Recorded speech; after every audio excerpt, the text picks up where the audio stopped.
제발 좀 씻고 들어오세요. 비린내 좀 안 나게요. 그 말이 떨어지는 순간 공기가 차갑게 식어버렸습니다. 젊은 여자의 눈썹이 찌푸려지고 손이 허공을 가르며 코를 막았습니다. 비린 젓갈 냄새가 공기 중에 퍼졌고 68세 시어머니의 손끝이 미세하게 떨렸죠. 그분은 아무 말도 하지 않았습니다. 눈가에 맺힌 물기가 반짝였지만 끝내 고개를 숙였습니다. 젊은 여자의 입술이 다시 움직였습니다. 집에서 비린내가 진동을 해요. 진짜 좀 그만두시든가 하시라니까요? 그리고 그 순간 어머니는 손을 씻던 세면대 앞에서 물을 멈췄습니다. 손끝에서 흘러내린 물방울이 바닥에 떨어지는 소리만 들렸습니다. 냄새가 아니라 마음이 더럽혀진 순간이었죠. 도대체 왜 저 여자는 시어머니를 그렇게까지 몰아붙였을까요? 둘 사이에는 무슨 일이 있었던 걸까요? 그리고 왜 어머니는 그렇게까지 참았을까요? 그날 젓갈 가게에서 시작된 이야기는 단순한 고부 싸움이 아니었습니다. 누군가의 인생을 송두리째 흔들어버린 냄새라는 이름의 폭력이었죠. 사연 시작 전에 이 이야기가 마음에 닿는다면 지금 바로 구독과 좋아요로 마음을 나눠주세요. 여러분의 따뜻한 한 번의 터치가 또 다른 어머니의 용기가 됩니다. 제발 좀 씻고 들어오세요. 그 더러운 비린내 좀 안 나게요. 젓가락이 식탁 위로 튕겨나갔다. 그 소리가 아직도 귓가에 맴돈다. 그날 나는 내가 사람으로서 모욕당할 수 있다는 걸 처음 알았다. 새벽 4시부터 시장에 나가 젓갈을 담고 손님들 웃음을 받으며 하루를 버티고 저녁이면 비린내를 몸에 잔뜩 묻혀 집으로 돌아왔다. 손은 거칠었지만 그 손으로 내 자식들을 키웠다. 내 냄새는 노동의 냄새였다. 삶의 냄새였다. 그런데 며느리 유지는 그걸 더럽다고 했다. 어머니, 아이가 냄새 때문에 자꾸 힘들어해요. 유진의 목소리는 차갑고 날카로웠다. 나는 아무 말도 하지 못했다. 아들 준호는 고개를 숙인 채 핸드폰만 보고 있었다. 미안해, 유진아. 내가 좀 더 조심할게. 내가 사과했다. 나는 늘 사과했다. 왜냐하면 이 집은 내 집이 아니었으니까. 유진이 돌아서며 중얼거렸다. 손주 건강보다 장사가 더 중요하신가 봐요. 그 한마디가 내 가슴을 찔렀다. 나는 거실 구석에 서서 손을 내려다봤다. 손톱 밑에는 소금기와 비린내가 배어 있었다. 12번을 씻어도 냄새는 지워지지 않았다. 그 냄새가 내 삶 전부였는데 그날 밤 나는 욕조 안에서 손을 문질렀다. 비누를 5번 바르고 손톱솔로 긁어냈다. 피가 날 때까지 문질렀다. 그래도 냄새는 남았다. 아니, 냄새가 남은 게 아니었다. 냄새는 내 안에 있었다. 그걸 지우려면 나를 지워야 했다. 이런 식으로는 어머니랑 더 이상 못 살아. 유진의 목소리가 벽 너머로 들렸다. 준호의 낮은 대답이 이어졌다.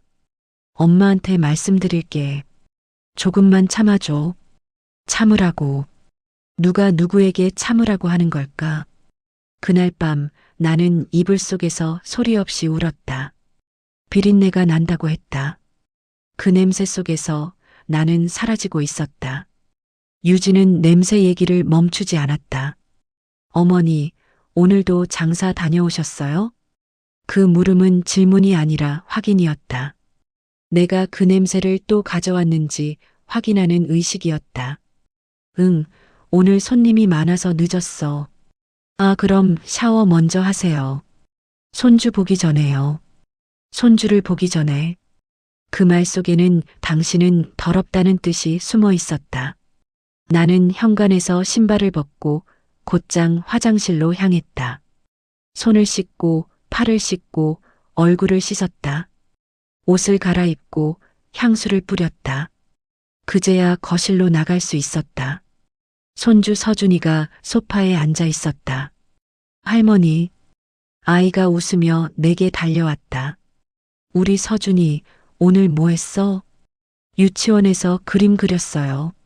나는 아이를 안으려다가 멈췄다. 유진의 시선이 느껴졌다. 서준아, 할머니 손 좀 차갑다. 이따 안아줄게. 아이는 고개를 갸우뚱하며 물러났다. 나는 미소를 지었지만 속은 무너져 내렸다. 어머니, 요즘 장사 잘 되세요? 유진이 물었다.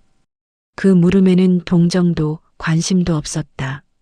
단지 아직도 그걸 하느냐는 경멸만 있었다. 응, 그럭저럭. 단골 손님들이 좋아하시더라. 힘드시겠어요. 나이도 있으신데. 그 말은 위로가 아니었다. 이제 그만두라는 압박이었다. 나는 대답하지 않았다. 그 대신 부엌으로 들어가 저녁을 준비했다. 냉장고를 열자 유진이 사온 음식들이 가득했다. 유기농 채소, 무항 생제고기, 수입 과일.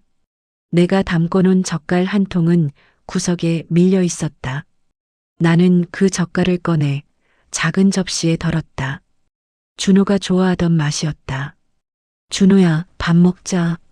내가 좋아하던 명란 젓갈 있어. 준호가 식탁에 앉았다. 유진도 따라 앉았다. 준호가 젓갈을 한 입 먹었다. 역시 엄마 젓갈이 제일 맛있어. 그 한마디에 내 마음이 조금 풀렸다. 하지만 유진이 코를 찌푸렸다. 비린내가 집안에 퍼지네요. 준호의 숟가락이 멈췄다. 나는 젓갈 그릇을 치웠다. 미안해, 유진아. 냄새가 좀 났구나. 괜찮아요. 환기 좀 시키면 되니까. 유진이 창문을 열었다. 찬바람이 식탁 위로 불어왔다. 나는 밥을 먹지 못했다. 목구멍이 막혀서 아무것도 넘어가지 않았다. 식사가 끝나고 나는 설거지를 했다. 유진이 거실에서 손주를 재우며 말했다. 어머니, 내일 서준이 친구들 오는데요. 혹시 내일은 밤 늦게 들어오실 수 있으세요? 왜? 냄새 때문에요. 애들한테 좀 민망해서요. 그 말에 나는 숨이 막혔다. 알았어. 내일은 늦게 들어올게. 감사해요, 어머니. 감사하다고. 내가 내 삶을 가려야 감사한 거였다. 그날 밤 나는 방 안에서 내 손을 봤다. 주름진 손가락, 거친 손톱, 소금기가 밴 피부. 이 손이 자식들을 키웠고 버텼다. 그런데 이제 이 손은 더럽다고 불렸다. 명절이 다가왔다. 준호의 형제들이 모두 집에 모였다. 큰 며느리, 작은 며느리, 손주들까지. 거실은 웃음소리로 가득 찼다. 나는 부엌에서 음식을 준비했다. 전을 부치고 나물을 무치고 국을 끓였다. 손이 바빠서 냄새는 신경 쓸 겨를이 없었다. 어머니, 명란젓 좀 내주세요. 큰아들이 소리쳤다. 나는 냉장고에서 젓갈통을 꺼냈다. 내가 직접 담근 명란젓이었다. 식탁에 올리자 자식들이 좋아했다. 와, 이거 진짜 맛있어요. 어머니 솜씨는 정말 최고예요.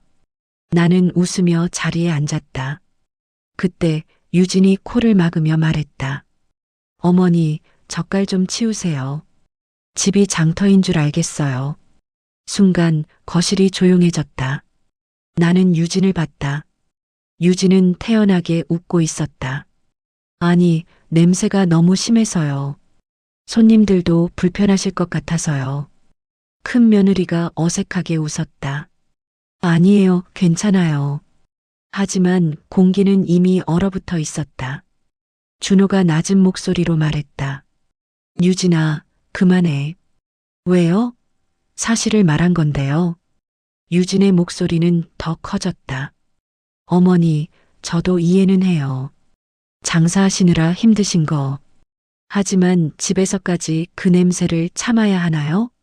사람들이 숨을 죽였다. 나는 아무 말도 하지 못했다.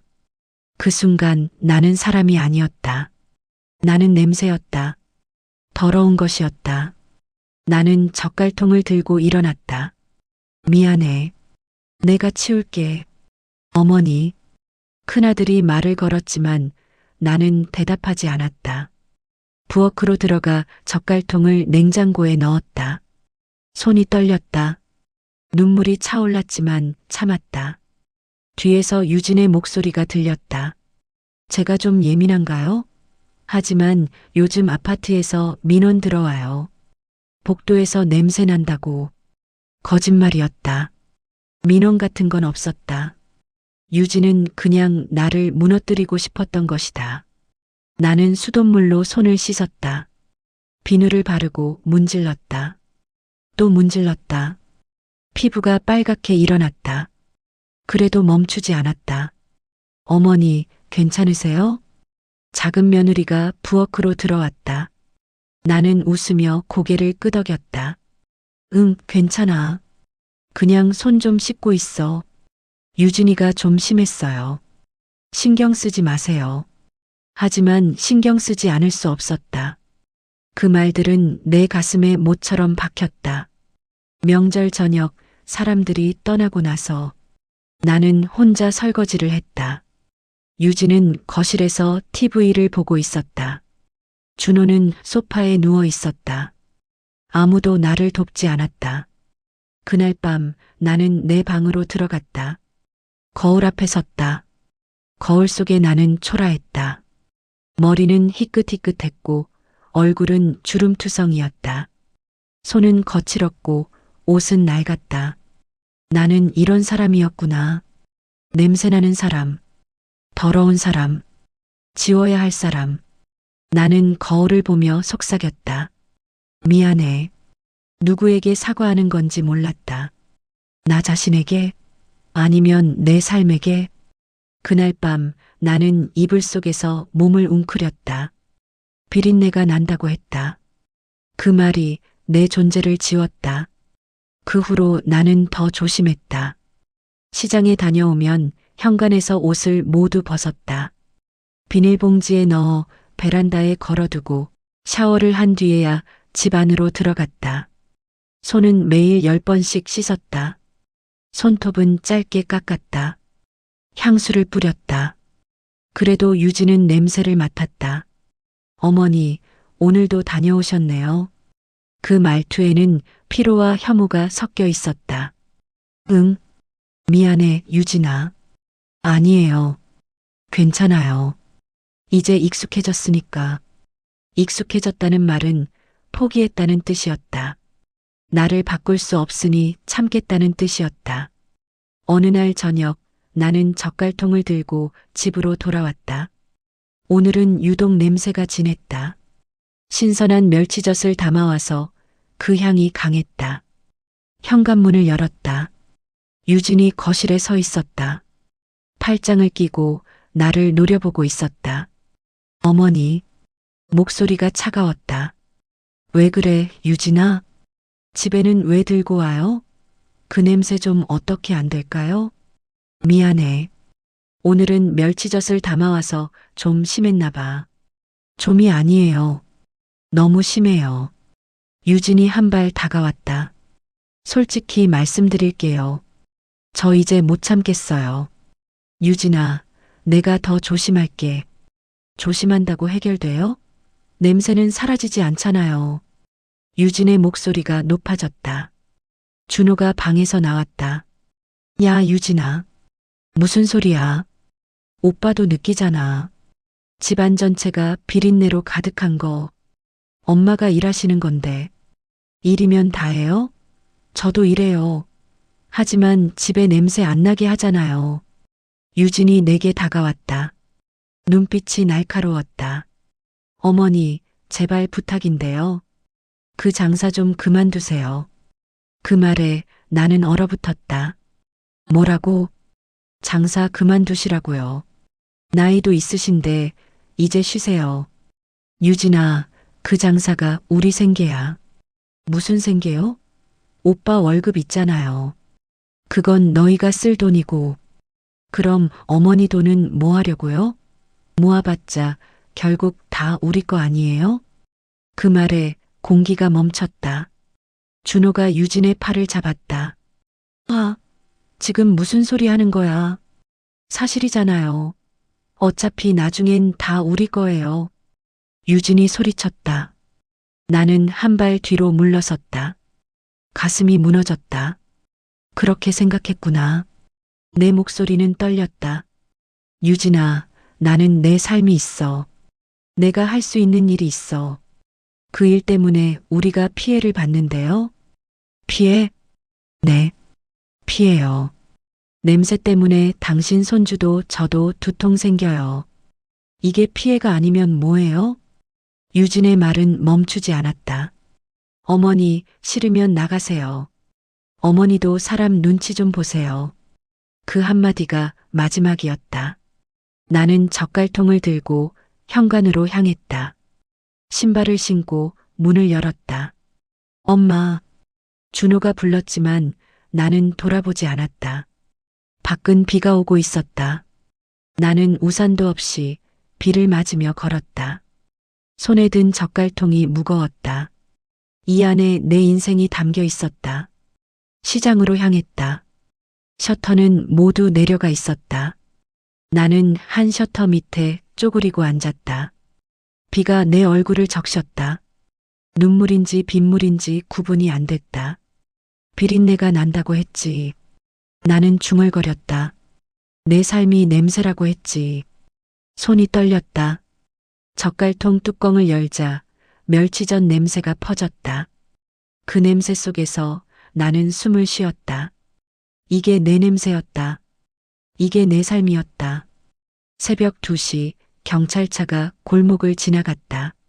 나는 그 차를 멍하니 바라봤다. 그때는 몰랐다. 그 차가 언젠가 우리 집 앞에 멈출 줄은.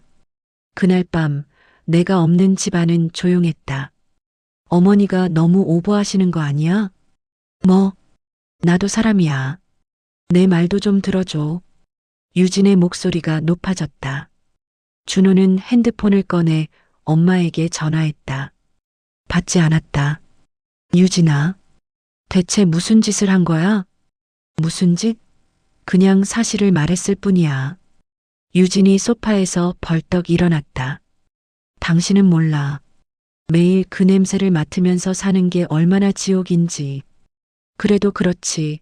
밖으로 내쫓으면 어떡해. 내가 내쫓은 거 아니야. 어머니가 알아서 나가신 거지. 유진이 소리쳤다. 그리고 솔직히 말할게. 나도 이제 한계야. 나도 인간이라고. 준호는 유진을 노려봤다. 유진아, 그래도 그렇지. 뭐가 그런데? 유진이 가슴을 짚으며 말했다. 어렸을 때부터 이 지독한 냄새 속에서 살았어. 우리 아빠도 시장에서 일했거든. 생선 가게에서. 그게 지금 무슨 상관이야? 상관 있어. 엄청 상관 있다고. 유진의 눈에 눈물이 고였다. 하지만 그건 미안함의 눈물이 아니었다. 분노와 억울함의 눈물이었다. 우리 집은 항상 비린내로 가득했어. 학교 가면 애들이 놀렸어. 야, 쟤네 집 생선 가게야. 쟤도 비린내나. 급식실에서 내 옆엔 아무도 안 앉았다고. 유진이 눈물을 닦으며 계속 말했다. 중학교 때는 더 심했어. 체육 시간에 애들이 내 뒤에서 코를 막았다고. 선생님도 알면서 못 본 척했어. 난 그냥 투명 인간이었다고. 유진아, 내 얘기 아직 안 끝났어. 유진이 소리쳤다. 그 뒤로 고등학교 때 아빠가 쓰러지셨어, 과로로. 그때부터 우리 집은 완전히 망했어. 엄마는 맨날 울기만 하고 나는 알바를 3개씩 뛰면서 공부했어. 근데 알바할 때도 냄새 나는 데만 나를 받아줬어. 치킨집, 편의점, 식당 매일 기름 냄새, 음식 냄새를 뒤집어 썼다고. 유진이 머리를 쥐어뜯었다. 난 그냥 지긋지긋한 곳에서 벗어나고 싶었어. 가난해서, 냄새에서, 무시해서. 그래서 미친 듯이 공부했고, 대학도 장학금 받아서 갔고, 좋은 회사 들어갔고, 당신 만난 거야. 그래, 알겠어. 너도 힘들었어. 근데가 아니지. 유진이 준호를 가로막았다. 드디어 제대로 된 삶을 사는 것 같았어. 냄새 안 나는 집, 깨끗한 아파트, 사람들 시선 신경 안 써도 되는 삶. 그런데 어머니가 그걸 다시 가져오시잖아. 엄마가 뭘 가져왔다고? 그 냄새, 그 지긋지긋한 냄새. 유진이 거칠게 눈물을 닦았다. 매일 현관문 열릴 때마다 나는 중학생 때로 돌아가는 것 같아. 급식실에서 혼자 앉아있던 그 애로 돌아간다고. 아빠 병원비 걱정하면서 떨던 그 애로. 준호가 한숨을 쉬었다. 유진아, 그래도 엄마는 내 아빠가 아니잖아. 알아. 나도 알아. 근데 머리는 아는데 내 몸이 거부 반응을 일으키는 걸 나더러 어떡하라고. 유진이 자기 목을 만지며 말했다. 그 냄새만 맡으면 숨이 막혀. 심장이 빨리 뛰고 손이 떨려.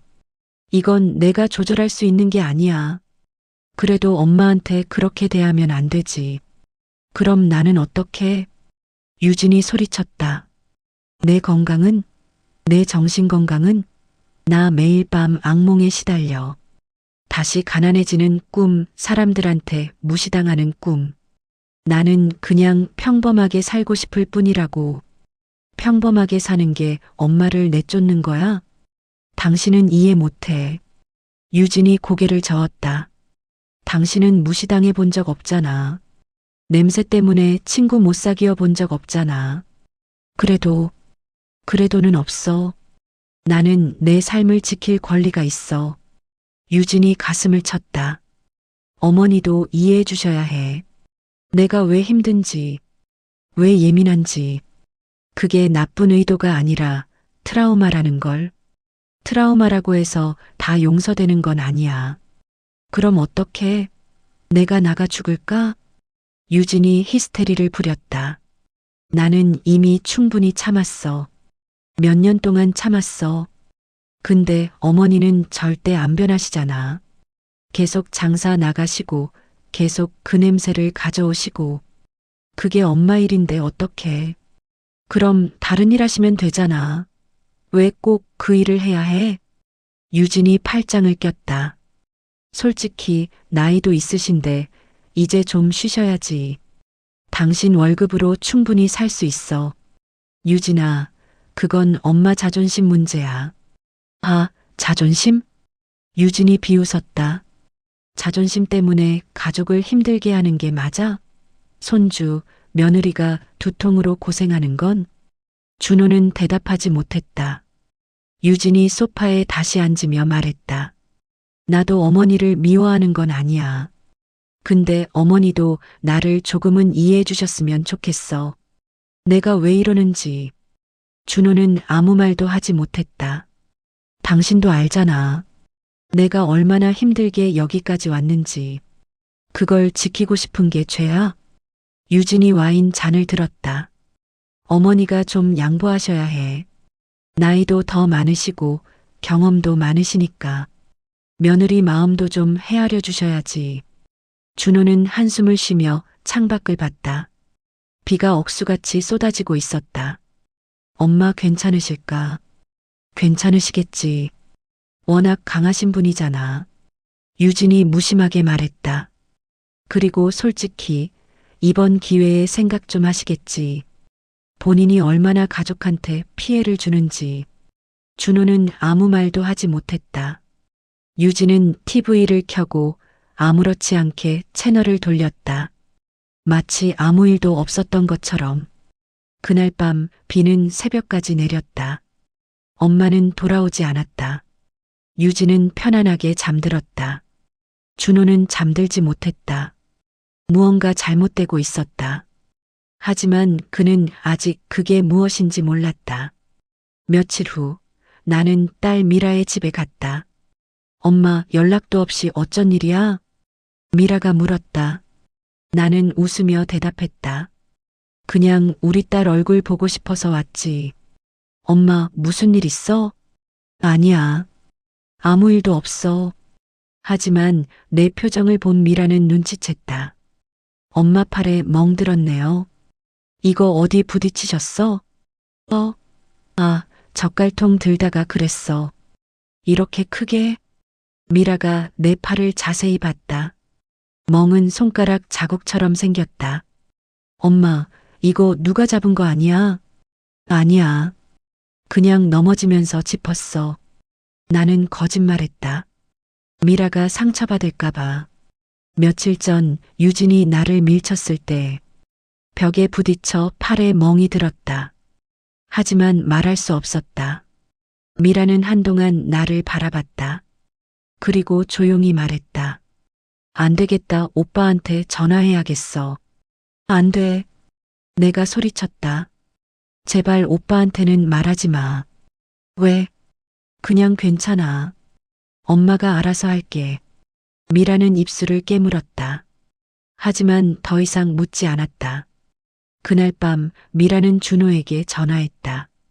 오빠, 엄마 요즘 어때? 응? 괜찮으시지? 왜? 팔에 크게 멍 들으셨던데. 넘어지셨대. 그래. 내가 확인해 볼게. 오빠, 혹시 새언니랑 엄마랑 사이가 안 좋아?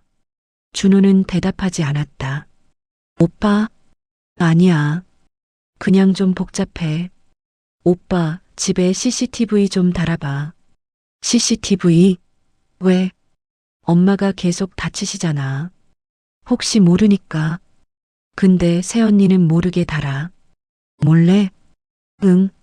만약 내 생각이 맞다면 언니가 알면 안 돼. 준호는 한참을 망설이다 대답했다. 알았어. 며칠 후 기회가 왔다. 유진이 친구들과 약속이 있다며 외출했다. 오빠, 오늘은 저녁 늦게 올게.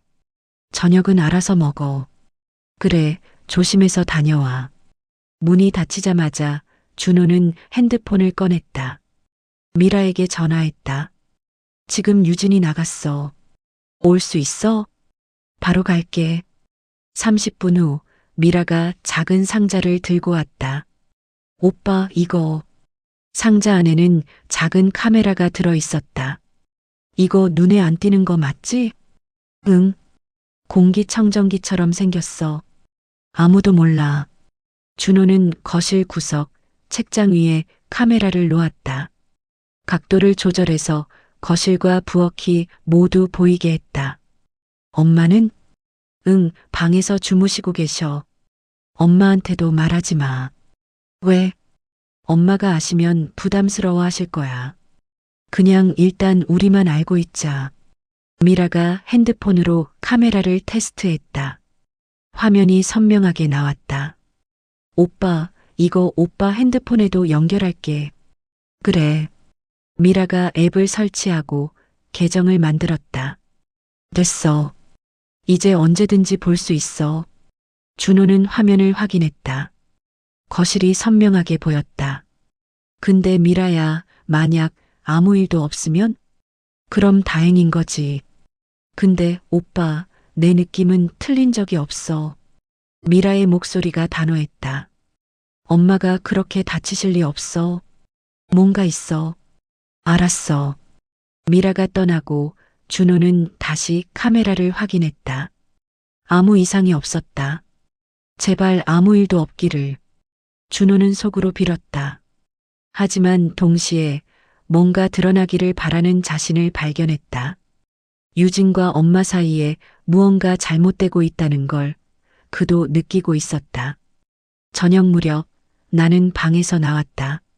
준호야, 저녁 먹었어? 아니요, 아직. 같이 먹어요. 우리는 함께 저녁을 먹었다. 조용한 식사였다. 엄마, 요즘 괜찮으세요? 응, 괜찮아. 유진이랑은? 그냥 그래. 나는 더 이상 말하지 않았다. 밤 10시 유진이 돌아왔다. 나 다녀왔어. 응, 재밌었어? 응, 친구들이 다 반가워하더라고. 유진은 기분이 좋아 보였다. 샤워를 하고 침대에 누웠다. 준호는 핸드폰으로 CCTV 화면을 확인했다. 거실에는 아무도 없었다. 이제부터 모든 게 기록된다. 준호는 핸드폰을 내려놓았다. 그날 밤부터 카메라는 조용히 모든 것을 지켜보기 시작했다. 아침의 냉랭한 공기, 부엌에서의 짧은 대화, 거실에서의 긴장된 침묵, 그리고 며칠 후 카메라는 진실을 포착했다. 유진이 나를 밀치는 장면, 소리치는 장면, 젓갈통을 집어던지는 장면, 모든 것이 기록되었다. 유진은 카메라가 있는 줄 몰랐다. 그녀는 평소처럼 행동했다. 아니, 평소보다 더 심하게. 준호는 매일 밤 그 영상을 확인했다. 손이 떨렸다. 분노가 치밀었다. 하지만 그는 참았다. 더 많은 증거가 필요했다. 확실한 증거가. 일주일이 지났다. 준호는 미라에게 전화했다. 미라야, 와봐. 이거 봐야 해. 뭔데? 그냥 와. 빨리. 미라가 왔다. 준호는 노트북에 영상을 틀었다. 미라는 화면을 보다가 손으로 입을 막았다. 오빠, 이게 지금 유진이가 엄마한테 한 짓이야. 미라의 눈에서 눈물이 흘렀다. 오빠, 이거 당장 신고해야지. 알아. 근데 엄마가 원하실까? 그게 중요해. 이건 범죄라고. 미라가 소리쳤다. 준호는 고개를 숙였다. 그도 알고 있었다. 이제 선택의 시간이었다. 다음 날 나는 또 다쳤다. 부엌에서 설거지를 하다가 유진이 뒤에서 밀쳤다. 아, 좀 비키세요. 좁은 데서 왜 이렇게 느리게 하세요? 나는 싱크대에 부딪혀 허리를 다쳤다. 숨을 참으며 참았다. 미안해, 유진아. 아휴, 진짜. 유진은 혀를 차며 나갔다. 나는 허리를 쓸어내렸다. 통증이 왔지만 참았다. 이제는 익숙해졌다. 그날 저녁 준호가 퇴근했다. 엄마, 괜찮으세요? 허리 다치셨다면서요? 어떻게 알았어? 미라가 전화했어요. 나는 웃으며 고개를 저었다. 괜찮아. 그냥 좀 삐끗했어. 준호는 의심스러운 표정이었다. 그날 밤 준호는 핸드폰을 켰다. CCTV 영상을 확인하기 위해서였다. 화면에는 거실과 부엌이 보였다. 그는 영상을 빨리 감기로 돌렸다. 그리고 멈췄다. 화면 속에서 유진이 나를 밀쳤다. 아, 좀 비키세요. 좁은 데서 왜 이렇게 느리게 하세요? 내가 싱크대에 부딪히는 모습이 보였다. 준호의 손이 떨렸다. 그는 다른 날짜의 영상도 확인했다. 유진이 내게 소리치는 장면. 냄새나서 미치겠어. 나가요, 제발. 내가 구석에서 고개를 숙이고 있는 장면. 유진이 젓갈통을 집어던지는 장면. 이거 치우라고요. 지겹다고. 준호는 화면을 끌 수 없었다.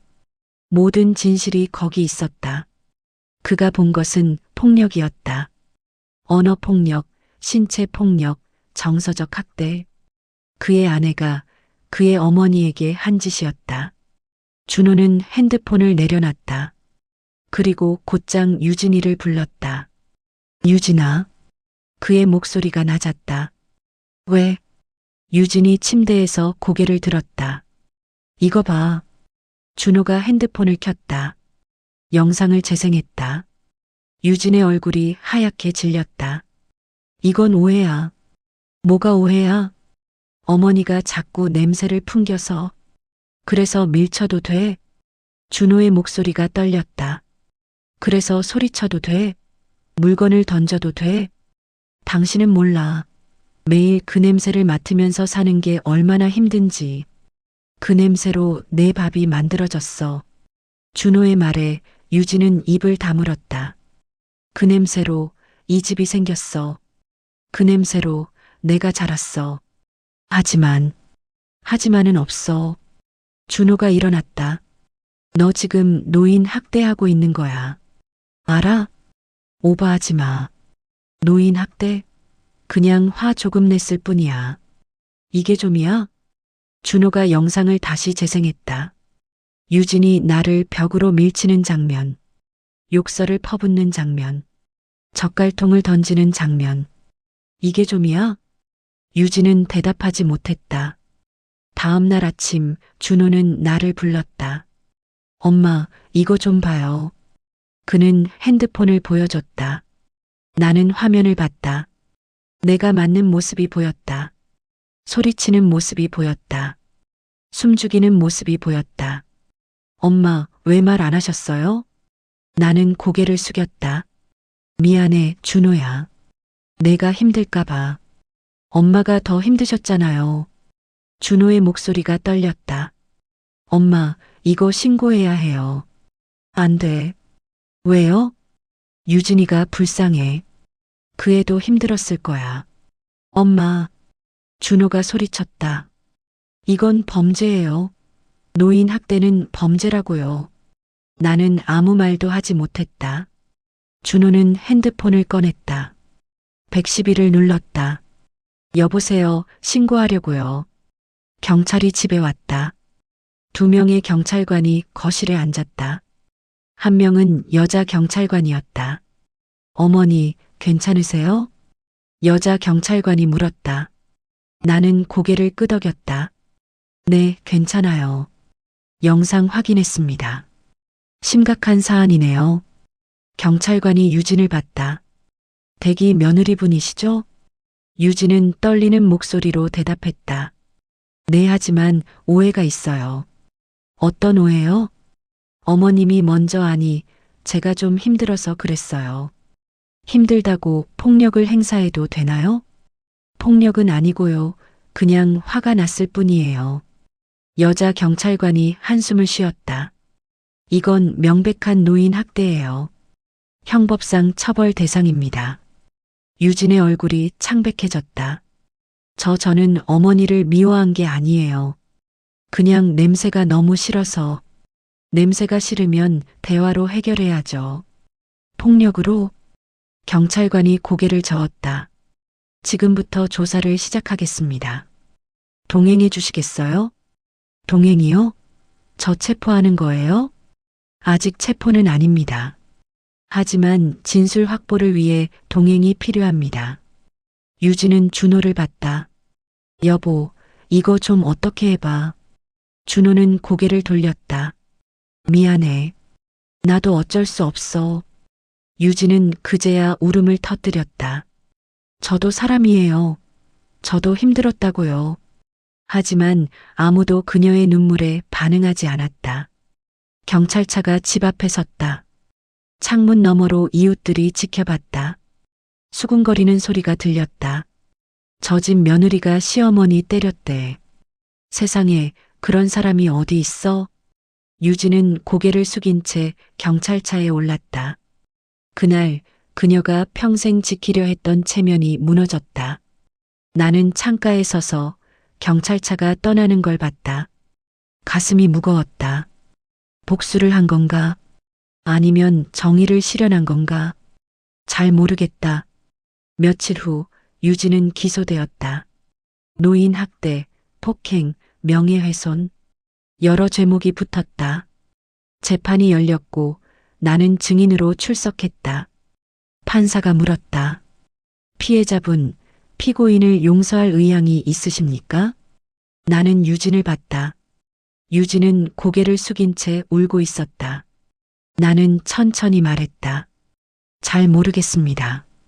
그 아이도 힘들었을 거라고 생각해요. 하지만 제 마음의 상처는 아직 남아 있어요. 판사가 고개를 끄덕였다. 알겠습니다. 판결은 다음 주에 선고하겠습니다.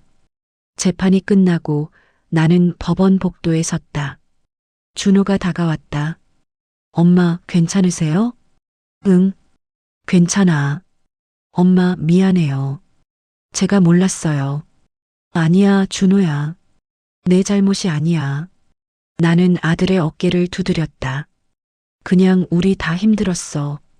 준호는 눈물을 흘렸다. 나는 그를 안아줬다. 복도 끝에서 유진이 혼자 서 있었다. 그녀는 나를 봤다.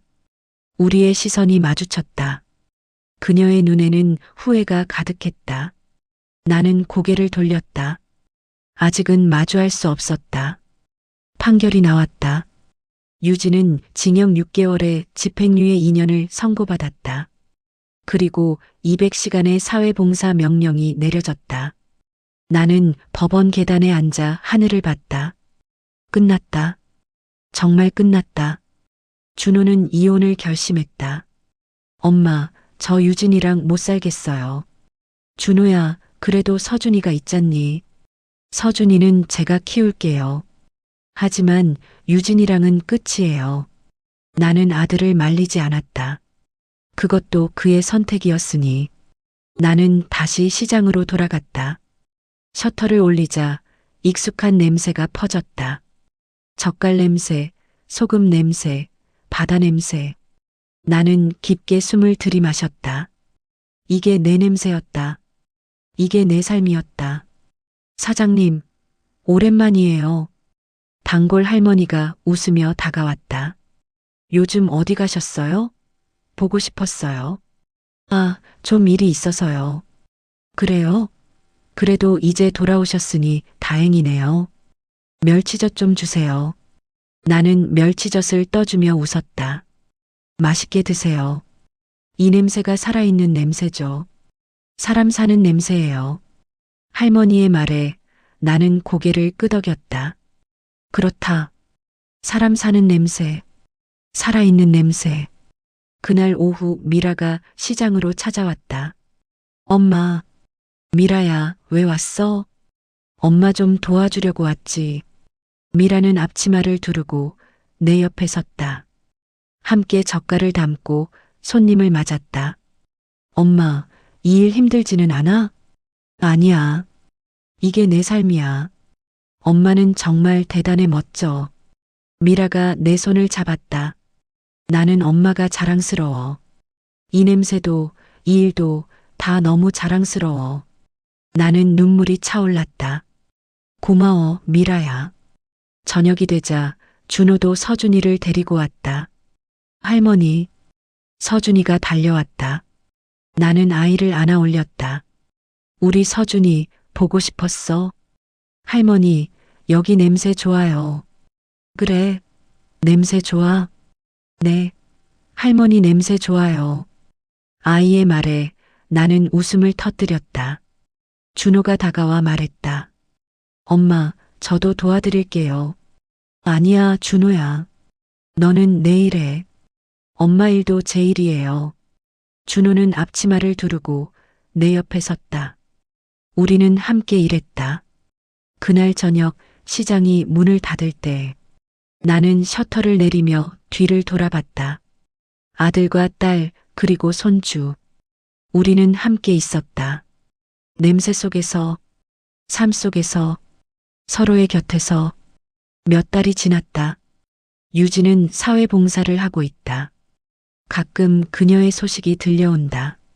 변하려고 노력한다고 했다.